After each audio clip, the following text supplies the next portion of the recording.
इस वीडियो में हम निम्बस में इन्वेंट्री एडजस्टमेंट का मैकेनिज़्म देखेंगे।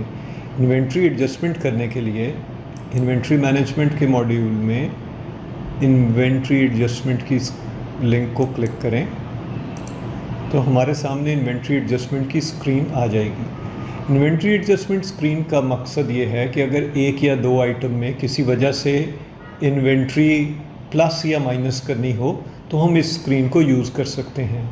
पहले से की हुई एडजस्टमेंट के रिकॉर्ड हमें नज़र आ रहे होते हैं और उसको हम डिफरेंट ऑप्शन की मदद से सर्च भी कर सकते हैं। नई इन्वेंट्री एडजस्टमेंट करने के लिए न्यू के बटन को प्रेस करें और एडजस्टमेंट रीज़न दे दें। उसके बाद हम अपने आइटम को एंटर करें जिनकी इन्वेंट्री एडजस्टमेंट करना चाहते हैं।